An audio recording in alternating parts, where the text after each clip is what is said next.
Queridos ouvintes da rádio Fala Sanches Web, é um prazer estar com vocês, encerrando o nosso ano, né? Em termos de entrevista, nós temos aqui o amigo Osmar Gomes, que foi escolhido a dedo em função de uma história belíssima de vida que ele tem. Estávamos agora há pouco conversando sobre isso, né? E então, querido Osmar, é um prazer estar aqui com você. E para começar, eu queria que você contasse um pouco sobre a sua origem, a cidade onde você nasceu. Vamos começar por aí. É um bate-papo bem espontâneo, bem tranquilo. E fique à vontade para dizer o que você deseja, né? Nós temos também no momento aqui presente conosco o Fábio Hunter, né? Que é o nosso técnico de som e imagem. E nós também estaremos transmitindo esse mesmo trabalho aqui, esse mesmo momento, através do portal Fala Sanches Web, né? Sanches, confrade, amigo,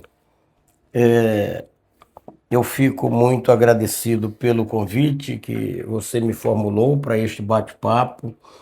Eu quero cumprimentar os seus ouvintes da Rádio Web Fala Sanches, o nosso cinegrafista Fábio Hunter. Fábio Hunter, e dizer que é uma satisfação muito grande poder falar daquilo que mais me deixa empolgado quando falo, que é da minha história de vida, da minha origem. Eu sou de um município da Baixada Ocidental Maranhense, a 200 quilômetros de São Luís, que é o município de Cajari, nascido num povoado, um dos mais pobres daquele município, que é o povoado Enseada Grande. Quando nasci, só tinham ali 30 casas de palha, todos estavam ali, viviam abaixo da linha da pobreza, e assim era a minha família. E quando eu completo 4 anos de idade, o Deus resolveu chamar o meu pai para o reino da glória. E a minha mãe, Maria Gomes, que hoje tem 97 anos, ficou com menos de 40 anos, tendo que buscar comida para 6 filhos. Eu não diria roupas, medicação, mas comida mesmo, que era a necessidade básica mais premente. E para isso ela quebrava coco babaçu, vinha de quebra-coco, levava para o comércio do seu João de Alfredo e trocava por 100 gramas de café, 100 gramas de açúcar, um pouco de querosene para botar na lamparina, porque não tinha energia elétrica, um pouco de óleo para fritar um peixinho para a gente comer com farinha. E finais de semana tinham festas e minha mãe fazia bolo de tapioca e ia vender nessas festas. E como eu não tinha com quem ficar, com 4 anos de idade, eu ia com ela e dormia dentro do saco que ela levava a lata de bolo e de doce. E no dia seguinte, retornávamos para casa de manhã cedo. E essa foi a nossa rotina. Mas ela tinha algo em comum, que era fazer com que nós fôssemos todos para aquela pequena escola que tinha na Enseada Grande.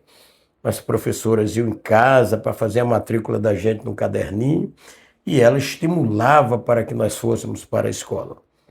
Com 9 anos, o segundo irmão mais velho, Pedro, veio morar em São Luís, na casa de tios, e por aqui Pedro invadiu uma área de 16 metros quadrados em cima da maré, literalmente uma palafita sobre a maré, onde hoje é o bairro da Irinha, no São Francisco. E Pedro passa um aviso no programa do Jairzinho, debaixo do pé do cajueiro, dizendo para que mamãe viesse com os irmãos dele e não deixasse nem o gato na tapera. Nós viéssemos na lancha Ribamar do Neném Frois. E nós viemos. Quando chegamos na rampa Campo Melo, ali estava um jipe para trazer todos nós, o jipe com todos nós e as nossas coisas, que eram tão poucas. E quando nós chegamos, entramos ali entre o Banco do Brasil e o Jornal Estado do Maranhão, dali para a beira da maré era um capinzal que dava 3 metros de altura, quase que isso. E aí eu fiquei no misto de tristeza e alegria, se eu vinha para São Luís, se eu estava realmente em São Luís, ou se aquela em Serra da Grande pobre era melhor porque não tinha essas dificuldades que nós passamos a enfrentar aqui. Mas mamãe, com todos os irmãos ali naquela palafita, dando ali para nós as orientações necessárias, 2 semanas após a nossa chegada, Pedro, que nós chamávamos de Pedro Bó, um parente que já morava aqui, vendia jornal nas ruas de São Luís, passou a me levar para vender jornal. Como eu não conhecia a cidade, ele me entregava o jornal e me deixava num ponto fixo no Mercado Central. E ali eu ficava vendendo jornal, meio-dia ele me apanhava, a gente vinha para casa, depois ele me levava para conhecer uma rua, outra. E aí mais na frente eu já estava mais ou menos desenrolado para andar ali nas ruas oferecendo o jornal pequeno, imparcial, Estado. Final de semana, chegava de vender jornal, minha mãe já tinha feito uma bacia de pão cheio, aquele pãozinho com ovo, que era muito gostoso, com a pimentinha, e eu vinha para a praia da Ponta da Areia vender pão cheio. Terminava de vender pão cheio, eu deixava a bacia na barraca de uma pessoa que eu conheci, seu Valdir, que eu sempre tive um carinho por ele muito grande, e terminava, eu ia vigiar carro até às 18 horas. Voltava para casa, todo aquele dinheirinho entregava para minha mãe, era para ajudar no sustento. E assim a vida foi até os 11 anos de idade. Aos 11 anos, eu fui promovido a ajudante de pedreiro. Aquelas casas ali no Renascença, por trás do Hiper Bom Preço, que hoje é Mateus, não é? Eu trabalhava ali como ajudante de pedreiro, carregando ali um saco de cimento no carro de mão, caindo aqui, levantando, mas com muita fé em Deus e nunca deixei de estudar. Chegava e ia para a escola, sempre estudando com determinação, sempre lendo alguma coisa, ia para a biblioteca quando eu tinha tempo, pegava um livro, lia e criei esse hábito da leitura desde muito cedo. Com 16 anos, eu deixo de ser ajudante de pedreiro e passo a ser coveiro. E com 18, antes de completar 19, eu passo no vestibular de Direito na Universidade Federal do Maranhão. Eram 25 vagas e só eu estudando de escola pública. Os outros 24 era Batista, Marista e Dom Bosco. Me formei, me tornei o orador oficial da turma, graças a Deus, foi escolha por unanimidade da nossa turma. E casei. Quando casei, nós tínhamos apenas uma rede que a mãe da minha mulher tinha dado para nós, não tínhamos mais nada, mas nós tínhamos sonhos. Morávamos numa rua enlameada, o salário, eu digo sempre que era o salário mínimo, mas que os sonhos eram gigantescos. E aí depois ela se formou em letras, direito, eu me tornei advogado de banco, e a vida foi melhorando, compramos a casa no Quatraque, e aí fomos prosperando. E todos os outros irmãos seguiram o mesmo caminho, tudo isso sob uma orientação correta, digna e muito honesta da nossa mãe. Nós tínhamos tudo para dar errado na vida e deu tudo certo. Ninguém precisou se prostituir, graças a Deus. Osmar, olha só, os queridos ouvintes aí que percebem que história maravilhosa, né? Você vê assim, quando você tem uma formação familiar, né? Uma essência muito de valores éticos, morais, né? Bem consolidada, as coisas são mais fáceis, né, Osmar? É verdade. Agora eu queria entender o que essa sua história, né, desse passado, né, que você contou aí muito claramente, né, influenciou na sua carreira de escritor e juiz. Sanches, primeiramente, na área jurídica, o meu desejo era ser advogado criminalista e atuar essencialmente no Tribunal do Júri. Durante a faculdade, eu me inspirava muito em Trancoso, no Evandro Lins e Silva, de uma retórica extraordinária, que encantava o Tribunal do Júri. E nós tínhamos também em São Paulo um maranhense, filho de Matinha, João Câmara, um dos grandes tribunos que o Brasil teve no Tribunal do Júri. E essas pessoas me influenciaram muito a seguir essa carreira. Acontece que quando eu me formo em Direito, me torno advogado do Bradesco, teve um seletivo, eram 2 vagas, eu conquistei uma delas. Com 10 meses já me torno o chefe do departamento jurídico de todo o Grupo Bradesco no Maranhão e Piauí, e foi ali uma carreira interessante e muito brilhante, que me deu realmente sustentação, espaço, equilíbrio e me deu a formação para essa carreira de advogado. E aí, 3 anos depois, veio um concurso para delegado de polícia, eram 100 vagas, e eu conquistei naturalmente uma dessas vagas. Eu e o Gladys, o promotor, ficamos empatados, e no critério de desempate, o Gladys ficou em primeiro, eu fiquei em segundo. Mas a relevância não é a colocação, né? A aprovação no concurso. E aí me tornei delegado, logo vinha de uma história de advocacia do Bradesco. O então governador João Alberto, que havia me conhecido no movimento estudantil, quando viu o meu nome lá na cabeça, lá, ele pegou e me nomeou logo como assessor-chefe da Secretaria de Segurança, sem que eu tivesse nenhuma influência para pedir, etc., mas pelo conhecimento que ele tinha e sabendo de onde eu vim na carreira jurídica.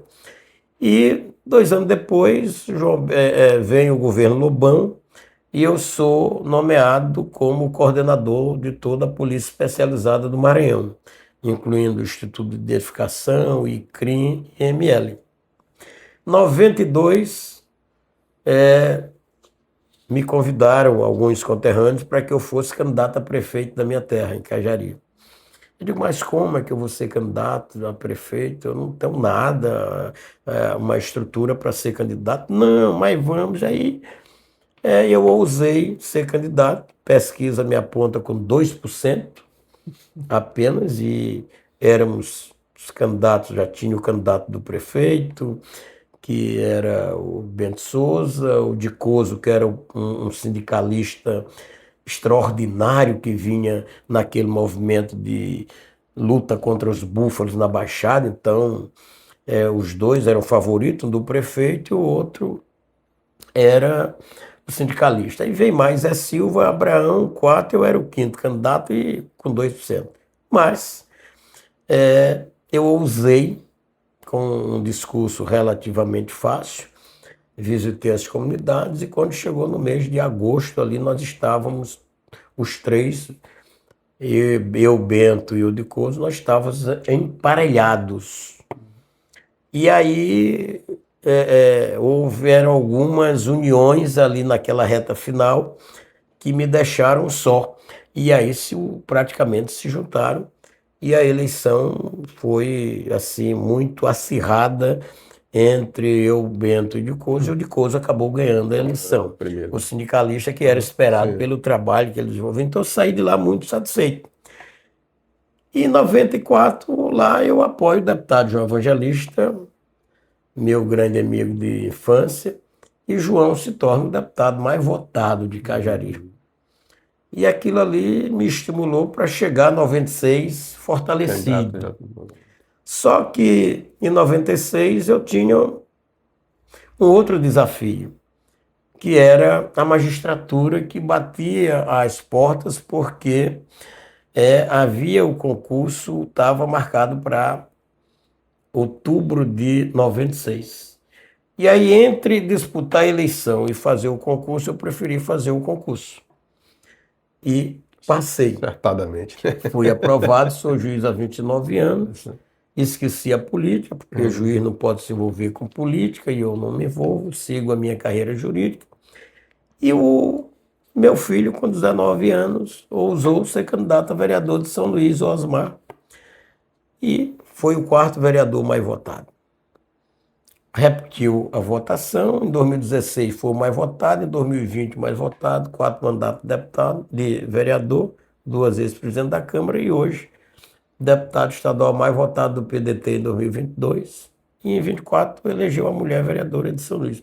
Então a política do Osmar e da Clara, e a minha falecida esposa, que foi prefeita eleita em 2020 na minha terra.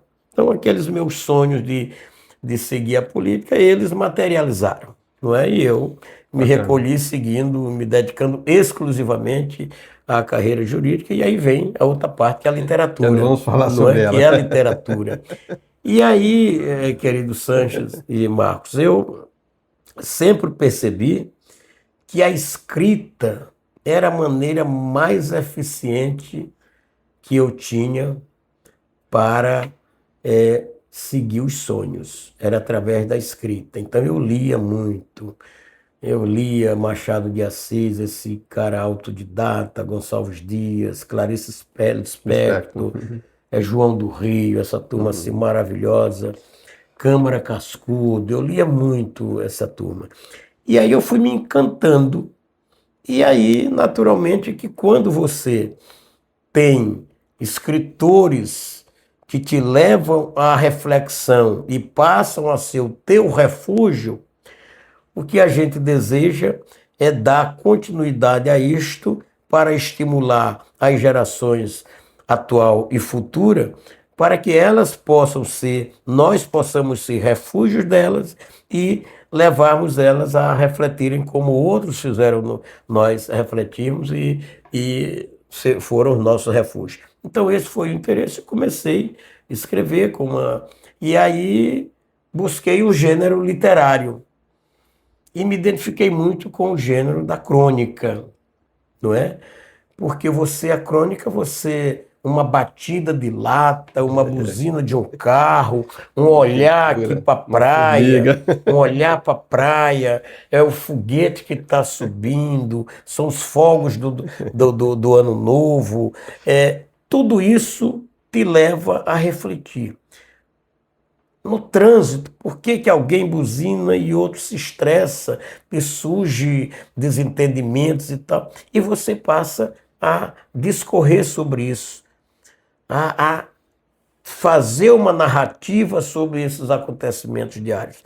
E isso serve tanto para hoje como serve para o futuro, porque o cronista ele trabalha o cotidiano, mas ele busca, se inspira também em escritos e histórias do passado que fazem com que ele a transmita para o dia de hoje, para a nossa realidade. Bacana. Olha só como é interessante, né? Realmente você falou aí, o cronista ele tem uma liberdade assim extraordinária para falar, para dizer, para escrever o que deseja, né?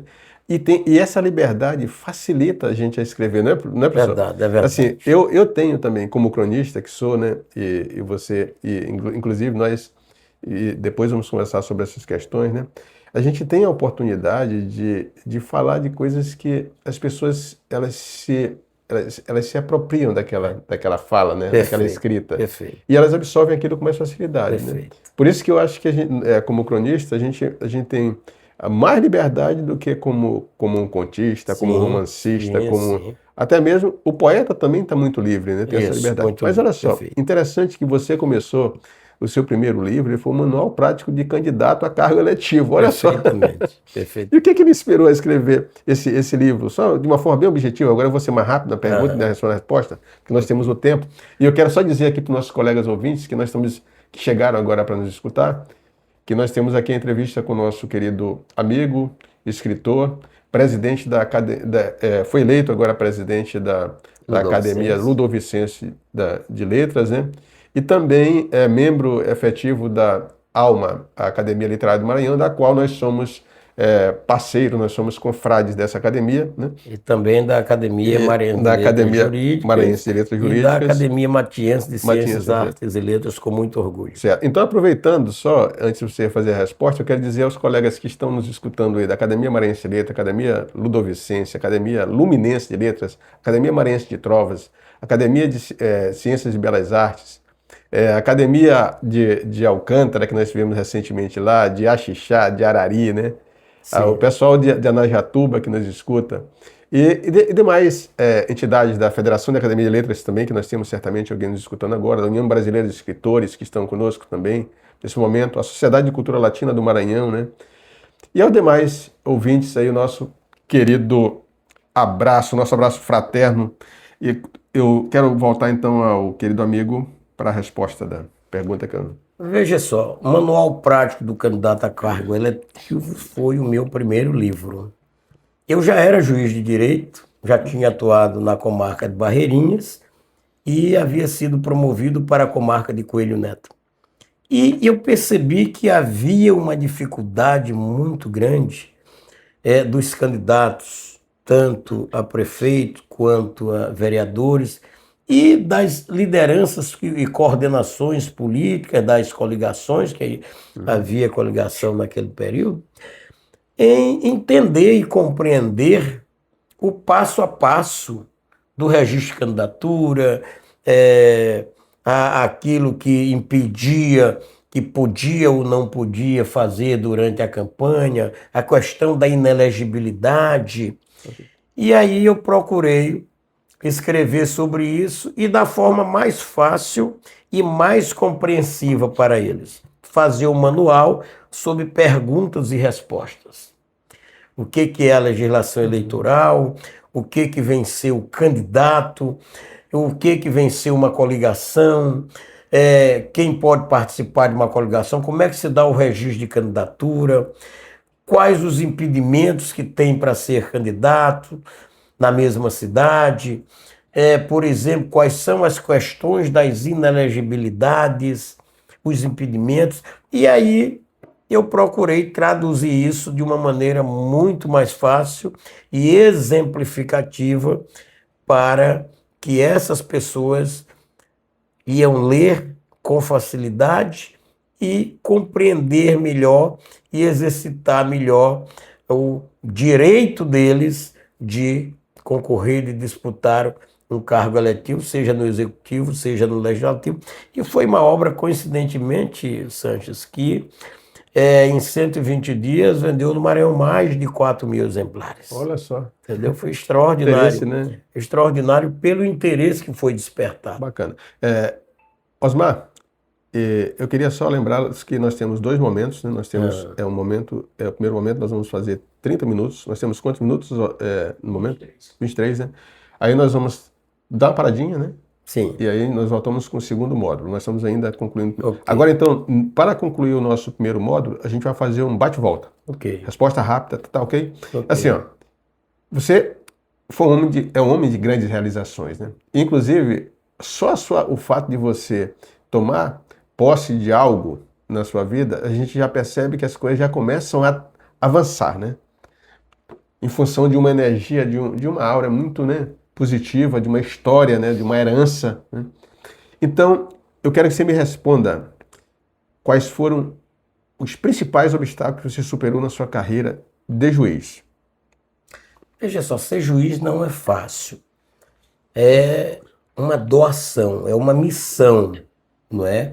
É uma missão que nós temos. Primeiro, o nosso objetivo primordial é praticar a justiça. É ser justo sobre todos os aspectos. E eu, além de ter essa compreensão do justo, eu tinha o entendimento da sociedade, do cidadão, dos menos favorecidos, daqueles que não têm um advogado para lhe defender, daqueles que não têm o melhor advogado para defender os seus interesses. Então eu abria as portas para o cidadão que ia de chinelo. Eu lembro um caso em Barreirinhas, eu morava ali na beira do rio, ia para o fórum, caminhando, era perto, e o cidadão saiu correndo, eu quis me assustar, ele disse, não se assuste, doutor, ele estava de calção, eu só quero lhe fazer uma pergunta. Amanhã eu tenho uma reunião com o senhor, que na realidade era uma audiência. Mas eu sou do interior, não tenho uma calça, não tenho uma bermuda, eu queria nem um sapato, eu queria saber do senhor se eu poderia ir de calção. Eu digo, vá.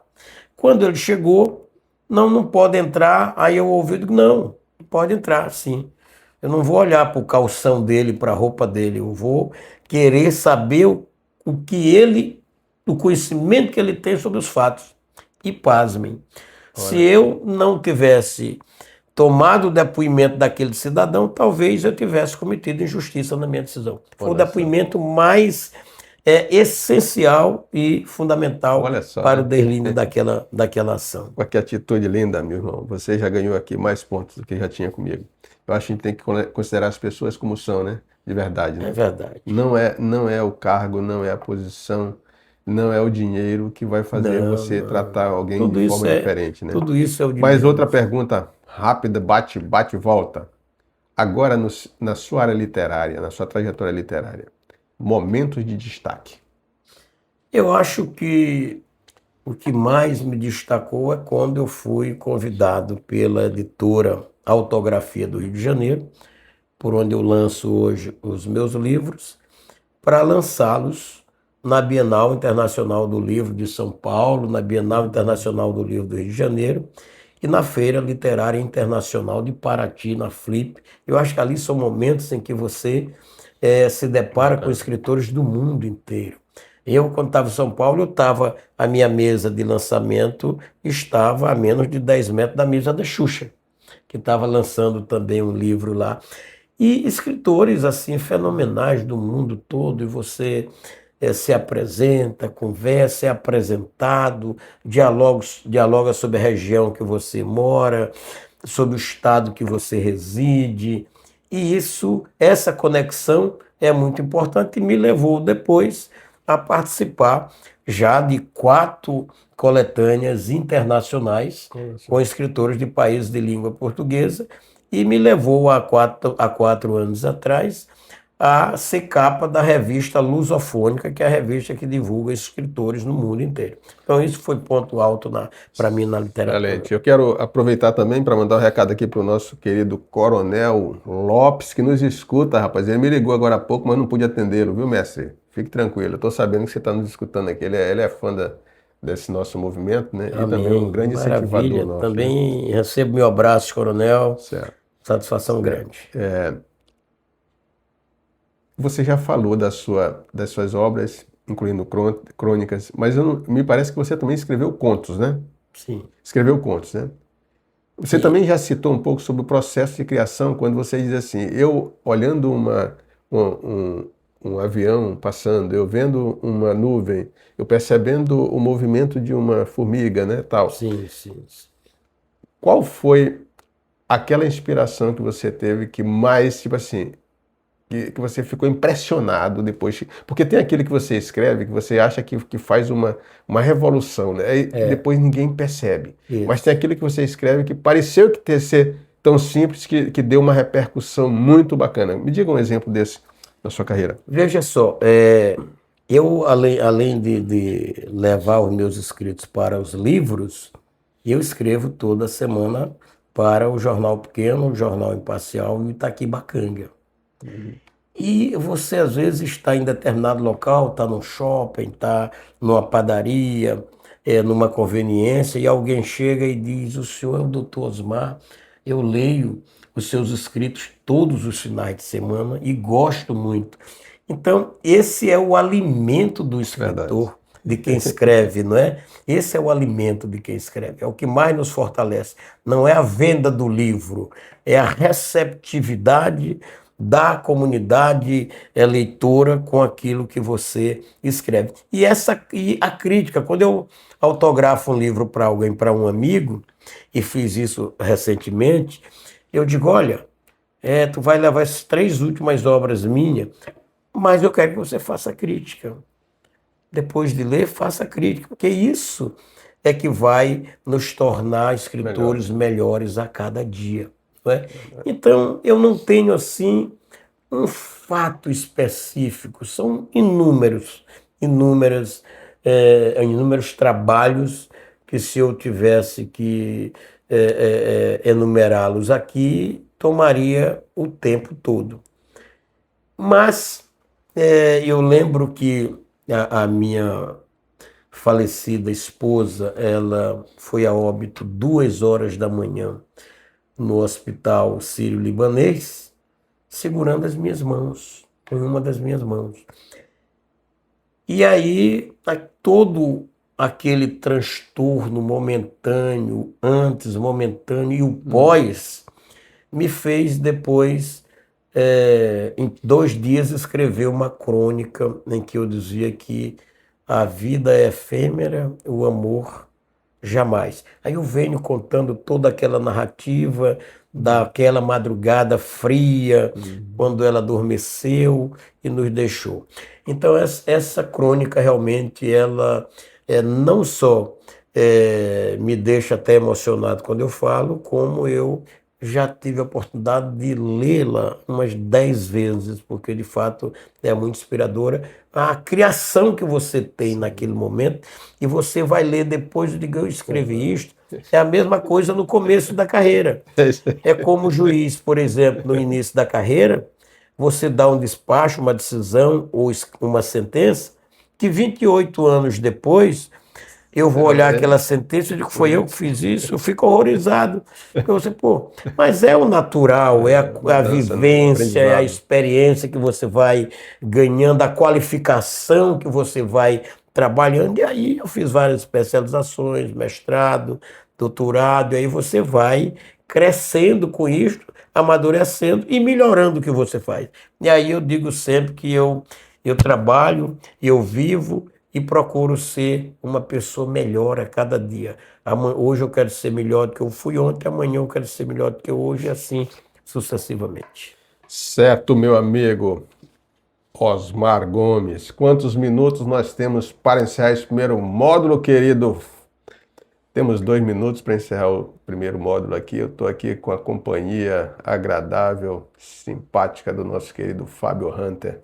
E quero aproveitar para dizer também a minha querida amada esposa que está me escutando que essa mulher é fenomenal, cara. Sem ela, meu irmão, Isso. eu não estaria com você Que aqui. maravilha, Tá? E que minhas maravilha. filhas que me escutam também, a Rafaele, Fabielle, Daniele, Daniel, os netinhos que estão viajando. Aí é menino para tudo que é lado, senhor. Eu também Graças a quero Deus. mandar Então um. vamos encerrar esse momento com esse Tá? exatamente para você E mandar as eu quero suas. encerrar também mandando um abraço carinhoso aos meus filhos, ao Osmar Filho, a Bianca, aos meus netos, Osmar Neto, João Pedro, Maria Luísa, Maria Helena, Maria Luísa, também ao filho Arivelto, e em especial também a todos eles, muito especial, e também a minha atual companheira, Alessandra Ribeiro, com seu filho Lorenzo, pessoas que nos estimulam também, continuam nos estimulando o dia a dia para que a gente cresça e possa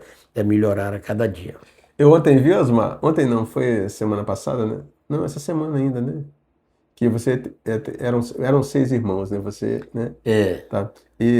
Na minha casa eram 8 irmãos, né? E amanhã nós estaremos em Rosário com minha mãe, né? Com meu pai, né? Porque a gente não pôde passar o Natal e a gente não. O ano novo a gente tem sempre alguém que ir para outro lugar, né? Na sim. virada do ano. Então a minha querida mãe Zazá, meu pai Zé Firmino, meus irmãos, aí eu tenho Carlos Henrique, Carlos Alberto, Zanilra, Zanilde, Zanilma,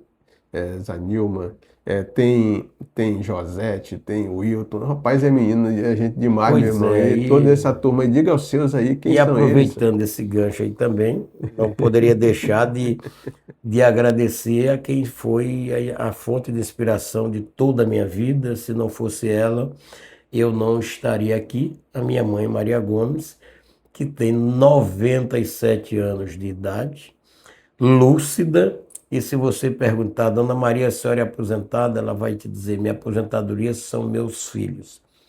E o sinal de que ela os criou muito bem. Aí meus irmãos Pedro, Sim. que foi o segundo pai depois que chegamos aqui em São Luís, Raimundo José, que Deus o levou, você esteve lá no velório, está em paz na casa dos justos. Minhas irmãs Lúcia e Zurila e meu irmão Jurandir. Então, a todos eles, com os familiares deles, eu mando um abraço fraterno. O Osmar Filho, que está agora lá na minha terra querida, que é o Cajari, fazendo as ações do mandato dele lá com os amigos. Então, a todos os cajarienses, eu também mando um grande abraço, em especial àquela minha turma lá do povoado em Seda Grande, que eu amo de paixão. Rapaz, olha, a gente acabou mudando aqui essa sequência aí do momento, né? Mas eu acho que vale a pena dizer para os Muito, vale rosarienses também que eu muito. estou aqui representando todos vocês. E eu quero dizer, eu tenho uma netinha que está nos Estados Unidos, hoje ela está em Nova York, Que nos escutando maravilha, de lá, ó. que Ela me falou que ia maravilha. escutar, né? Então tenho a Julie, tenho o Rafael, a Amelie, tenho também o Julie, Rafael, Amelie e agora? Quem são os outros? É natural isso, momentâneo. Mas vai ficar chato. Rebeca, Rebeca. E tem mais um que passou aqui na sequência que depois eu falo. Mas é isso. Vamos encerrando esse primeiro módulo. E daqui a 10 minutos a gente volta com mais. O que você esqueceu vai ficar chateado com o avô, né? Não, não vai ficar não. Deixa eu ver. Rafael tem dois. Júlio é um só. Tem Leonardo, Davi e Amélie, que é de minha segunda filha, que é da terceira filha, que é a Daniele Sanches. Tem da última filha, da primeira filha, que é Rafael, tem Rafael e Rebeca. E da segunda tem Júlio. Então são esses 5 mesmo, eu já tinha falado. Pronto, um grande abraço a todos. Então. Olha, não esqueça que nós não encerramos ainda a entrevista, foi só o primeiro módulo que nós aqui estávamos batendo um papo e acabamos avançando aí uns 2 minutos. Não foi não, mas até mais. Dentro de 5 minutos voltamos. Se a gente consegue. Querido Osmar Gomes, vamos retomar nosso bate-papo, né? Nós vamos fazer esse segundo módulo aqui, um módulo de 20 minutos, né? Tá ok. Tá bom. É para cima ou para baixo? Não. Tá bom, assim, ok. Tranquilo. Aí então, Osmar, eu agora a gente vai entrar num outro momento, que é um momento que eu acho muito interessante, que você certa vez me encontrou foi na Feira do Livro, né? Foi. Aí você diz assim, Sanches, eu tô pleiteando, rapaz, a ser presidente da Academia Ludovicense, né? Na época, né? Isso. Aí você falou. E eu tô já com um plano aqui, já tenho algumas ideias na cabeça. Aí você citou algumas, mostrou lá, inclusive, no computador, no celular, né? E agora, recentemente, você foi eleito, né? O presidente da Academia Ludovicense de Letras, né? Para a gestão de 2026 a 2028, não é isso? 27. 27? 2026 e 27, né? Isso. Então, quais são os seus principais desafios e oportunidades para esse momento novo aí que está surgindo? Sanches, primeiro dizer que ser integrante de uma academia de letras já é algo que nos eleva bastante, nos deixa muito honrado e agradecido a Deus. E presidir uma dessas academias, e sobretudo a Academia Ludovicense de Letras, a Academia de São Luís, é por onde uma cidade de expoentes como Nauro Machado e Ferreira Goulart, meu patrono Luiz Azevedo, o irmão Arthur Azevedo, o Sanches, Josué Montelo e tantos outros, os meus confrades da Academia Ludovicense, alguns de lá são também da Maranhense, e da Alma, como nós somos também. Então é um orgulho assim, supra, um orgulho inimaginário a princípio. Porque a Academia Ludovicense nasceu em 2013 com uma proposta realmente de desenvolver a cultura na cidade de São Luís, a literatura, a arte.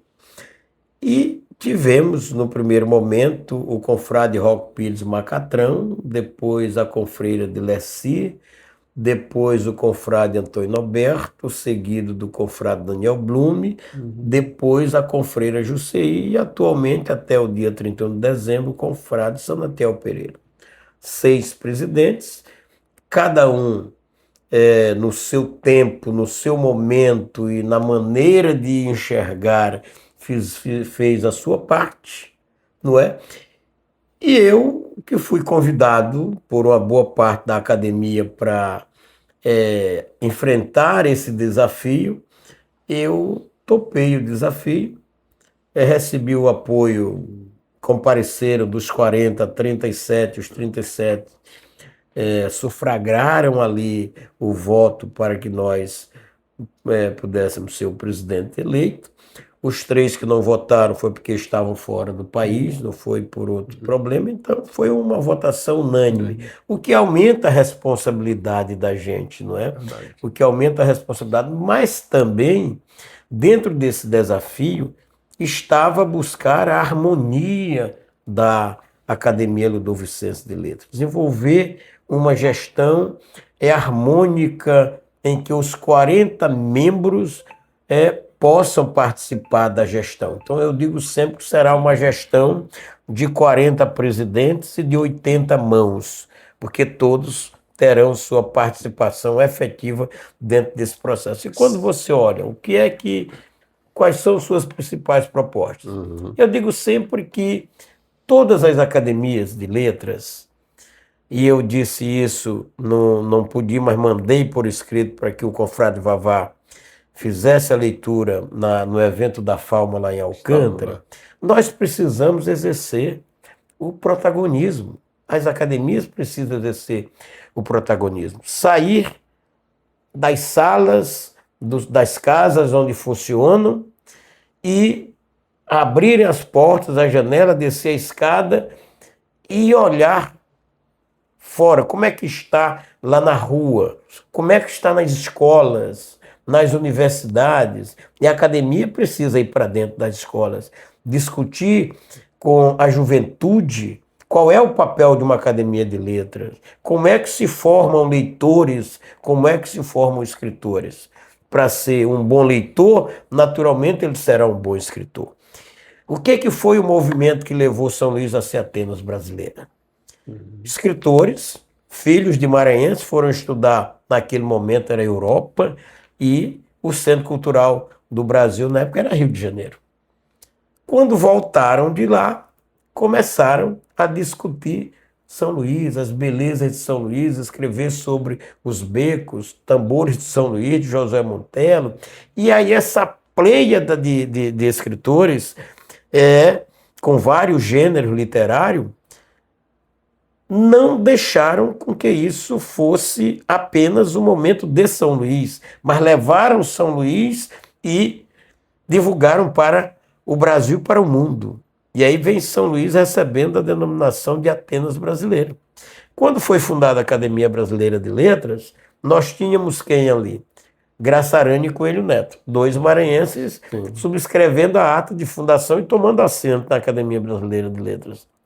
Chegamos a ter 5 maranhenses e temos 5 patronos. Hoje nós temos o nosso queridíssimo escritor e eterno presidente da República, o maranhense José Sarney, que está com 95 anos e Deus há de permitir que ele viva muitos anos e representando a nós maranhenses e o Brasil junto à Academia Brasileira de Letras. Mas quando o nosso presidente for para o plano superior, carnalmente, porque ele continuará sendo imortal, a perspectiva que temos para que o maranhense volte a assumir uma cadeira na Academia Brasileira de Letras, eu não diria que ela é remota, mas ela é algo que vai demandar tempo. Nós tivemos, por último, o nosso amigo confrade Salgado Maranhão, que é da Academia Maranhense de Letras, que já concorreu 2 vezes com um bom desempenho, e nós torcemos para que ele ou qualquer outro possa ascender a essa condição. Mas para que nós exerçamos esse protagonismo, as academias, a Ludovicense, a Maranhense, a Alma, a Falma e todas as outras academias precisam exercer esse protagonismo para que a gente possa tornar público as facetas da literatura, da arte, da cultura e elevar a nossa cidade, o Maranhão. É verdade.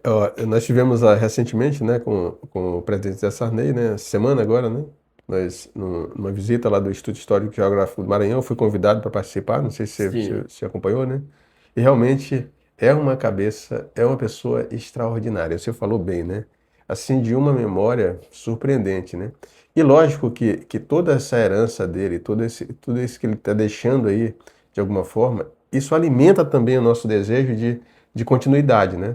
Sim. E eu quero dizer, Osmar, você está sabendo disso, você também que nos escutam, vocês que nos escutam percebem O Maranhão, especialmente São Luís, está num momento de efervescência poética, de efervescência literária extraordinário. Eu até digo assim, o São Luís está voltando a ser a Atenas do Brasil. Entendeu? Uhum. Porque não tem nada de igual em nenhum outro estado do Brasil.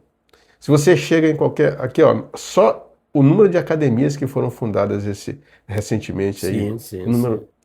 Imagine a quantidade de escritores maranhenses que nós temos aqui. Nós Sim. temos, inclusive, uma Associação Maranhense de Escritores Independentes que tem eu diria assim, tem uma... Na biblioteca não, tem Um local um para local, né? lançamentos, Tem apoio aos escritores, que tudo amei, isso, né? Aonde é que tem isso? É. Você tem, eu aposto que você chega em qualquer outro estado do Brasil e tem um local com uma livraria só com livros daquela região. Então, bacana, né? Exatamente. Então, voltando aqui, eu queria que você falasse um pouco também agora sobre as fontes desculpa, a escrita, a literatura e a escrita na sociedade contemporânea. Como é que você vê esse papel da literatura e da escrita? Eu acho que a escrita, ela já é fundamental, não é? Porque é aquilo que nos inspira, não é? Para que você possa atingir o objetivo de escrever, de ser um escritor, você precisa ler, você precisa escrever. A escrita, ela é fundamental. E quando você olha para São Luís, por exemplo, aí eu vou concordar contigo que nós estamos avançando para que São Luís possa resgatar a denominação de Atenas brasileira. Porque a cultura, ela está efervescente. E quando eu falo da cultura, eu não falo só do poeta, eu falo de todos os atores da arte, da cultura, da literatura, de todos os movimentos que elevam esse sentimento do saber, do transmitir. Porque não adianta, confrade Sanches, nós adquirirmos conhecimento e escrevermos para nós mesmos ou não escrevermos. Nós precisamos compartilhar esse nosso conhecimento. E como e eu volto ao que eu disse anterior, como é que nós vamos compartilhar esse conhecimento? É levando para as pessoas, e a Academia Ludolfo de Letras, ela vai para dentro das escolas, falar sobre a importância do livro, sobre a importância da biblioteca, sobre a importância da cultura, da literatura, da arte. E isso, cada um de nós precisa estar ali dando palestras. Nós vamos criar uma coordenação que vai monitorar e vai ser monitor de estudantes de escola pública para ensiná-los como aperfeiçoar a sua leitura, para ensinar a escrever o seu primeiro livro, tá? Livros infantis, e nós vamos buscar outros autores e autoras que não são de dentro da academia. A Charlene, por exemplo, uma escritora infantil extraordinária, já se comprometeu conosco e a convite que fizemos para participar dos eventos da academia. O Alto de Ana Jansen. Hoje só lembro de Ana Jansen, aquela mulher que foi má, que escravizou e tal. Mas ninguém busca o protagonismo para sair daquilo. E a importância que foi aquilo. É uma história que precisa ser contada para que a juventude possa conhecer. O Forte do Sardinha. É um projeto nosso, ergueu o Forte do Sardinha, onde houve a expulsão dos franceses pelos portugueses. E lá, ninguém sabe. Está bem ali a pedra fundamental que nós vamos lançar, ali de frente para a ilhinha. Foi ali que aconteceu tudo isso. Qual é onde é o ponto fundamental da Fundação de São Luís? Nós vamos identificar as casas dos escritores que já passou, destaque do Maranhão, Bacana. elas estão muito. A de Aloysio Azevedo está acabada. Tá? Então nós precisamos identificar onde morou Aloysio Azevedo, onde morou Maria Firmina dos Reis, onde morou Nauro Machado, que hoje, graças a Deus, Arlete Machado Onde morou Ana Amélia. vem dando continuidade. Ana Amélia, a musa inspiradora do Gonçalves Dias. Como é que estão esses imóveis? Já foram tombados? Alguém está cuidando? Não está? Vamos às academias, vamos interceder junto aos governos estadual e municipal para revitalizar. Isso é cultura, gente. Isso é a história viva da nossa cidade. E esse papel das academias. Bacana. Osmar, nós vamos para os momentos finais da nossa entrevista, do nosso bate-papo, né? Que eu acho que foi extraordinário, que assim, quem tiver a oportunidade de depois, alguns ouvintes estão chegando agora, sabia, Osmar? Tem alguns que atrasam e tal. Depois nós vamos estar publicando esse material através do canal, do portal Fala Sanches, né? Lá no YouTube, e vamos compartilhar através dos meios de WhatsApp e outros caminhos que nós temos aí também pelo Instagram, né, pelo LinkedIn e outros meios, né, para que essa informação ela passe a ser uma informação pública. Claro. E que tenha realmente o papel que é o mais importante que você acabou de citar aí, é de levar o conhecimento, a experiência, né, e fazer com que as pessoas reflitam que a vida, ela é fácil para quem está de fora julgando você, dizendo assim, olha, ele é juiz hoje, né? Mas ele tem toda uma história, né? Tem todo um passado para que ele pudesse chegar até aqui rompendo as barreiras, né? Ultrapassando, né? Tudo que pudesse ser, todas as adversidades possíveis para ser. Agora, encerrando, eu queria que você dissesse o que você gostaria de dizer para as pessoas que estão nos escutando agora, para que eles se inspiram realmente, se inspirarem na sua história, mas também levar uma mensagem de esperança, uma mensagem eu diria assim, de movimento, uma mensagem que possa fazer esses jovens pensarem diferente, né? E eles mesmos transformarem a nossa realidade no futuro, né? Ou no presente também. Primeiro passo, tudo isso que nós estamos conversando aqui nesse bate-papo, e que nós expusemos, tanto eu quanto você, já passa a ser uma fonte de compartilhamento de informações e, para muitas pessoas, jovens e adultos também, passa a ser uma fonte de inspiração.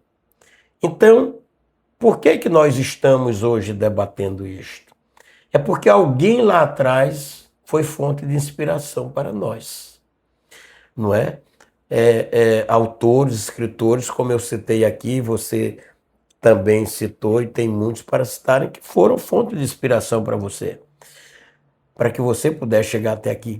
Então, tudo isso que nós estamos fazendo, o nosso trabalho é servir de fonte de inspiração, alimento para a continuidade de um trabalho cultural, literário da nossa cidade, do estado e do Brasil. E o segredo é estudar, ler bastante. Não tem condições de comprar o livro, papai não pode comprar o livro, mamãe não pode. Nós temos as bibliotecas públicas. Hoje já tem os faróis do saber nos municípios, em bairros, que são bibliotecas públicas, e nós vamos. Eu estou vendo se viabiliza um container junto ao porto do Itaqui, para que nós transformemos esse container em uma sala de aula. E com computadores, uma biblioteca ambulante para a gente levar para frente das escolas, para levar para os bairros, levarmos para os bairros e ali estimularmos, orientarmos. Por que você vai para a escola e não tem esse estímulo da leitura? Eu fui outro dia dar uma palestra lá na Vila Lobão, atrás da rodoviária, a convite da diretora-geral, que também já nos comunicamos que vai fazer parte de um projeto que nós estamos desenvolvendo aí, vamos desenvolver junto com diversas diretoras Inclusive a minha irmã Zuíla, que é diretora da escola Monsenhor Frederico Chaves de São Francisco, que é a maior escola pública municipal do bairro. E precisam também os professores na sala de aula, além da matemática, além do português, além de ensinar a física, a química, a biologia, falar um pouco da literatura, não só enquanto escritores fulanos escreveram isso, escreveram aquilo, etc. Mas falar da possibilidade daquela criança, daquele adolescente, daquele jovem se tornar um grande leitor e um grande escritor. Então, essa é a principal orientação que eu deixo. Leitura e orientação que começa com a base, além de começar em casa, começa com a direção da escola, com os professores estimulando, e terão na Academia Ludovicense de Letras, e já estão tendo também da Alma, esse sentimento de parceria para que a gente possa discutir, compartilhar e entendermos que o melhor caminho para desenvolver a cultura, a literatura e a arte é por meio da leitura e do conhecimento. Nós queremos agradecer a presença, ou, na verdade, aos nossos ouvintes, né? A presença de vocês, na verdade, aqui, mas aos ouvintes, né? A oportunidade de estarmos aqui batendo esse papo maravilhoso. Eu diria que é uma oportunidade ímpar da gente crescer, da gente aprender, né? E eu queria te falar uma curiosidade que eu estava vendo quando eu estava lendo a tua biografia, né? Que eu até acho que o nome correto era o que era usado no passado mesmo, que era biobibliografia, que era mais interessante do que você nasceu no dia 27 de março 25 de março de 1962, né? Certo? Sim. Eu nasci no dia 26 de março de 1962. Que maravilha. Olha só a coincidência, né, cara? 2 arianos aqui batendo papo danado, do segundo decanato. E olha, vale, né? A idade, vale o dia só a diferença, né? O mês mesmo, tal. Então, e na verdade nós temos algumas coisas muito em comum, né? Sim. Porque eu vejo que você é uma pessoa muito ligada à família. E eu sou assim louco pela família. Eu sou literatura. A família é a base de tudo, né? não é? Literatura, outro, né? Outro exemplo. Você gosta de crônica, eu adoro. A crônica para mim também é muito. Eu, apesar de escrever outras crônicas, contos, poemas, trovas e tal, mas a crônica realmente é o que sai mais fácil, né? Então, meus amigos presentes aqui e ouvintes, agradeço pela atenção de todos. A Rádio Fala Sanches Web está à disposição também para futuras entrevistas. É só ligar para a gente, dizer que tem interesse, que a gente marca, a gente vai até o local, a gente oferece o café e a pessoa a palavra, né? Perfeitamente. Certo, meu irmão? E no dia de sábado, ao meio-dia e 23 minutos, encerrando um bate-papo, né, que nossos ouvintes poderiam estar na praia, mas estão aqui nos ouvindo, compartilhando. E isso é muito importante, é um motivo de agradecimento e de gratidão, porque nós, escritores, só existimos porque existe alguém que lê aquilo que nós escrevemos. Obrigado a todos e até a próxima. Amém.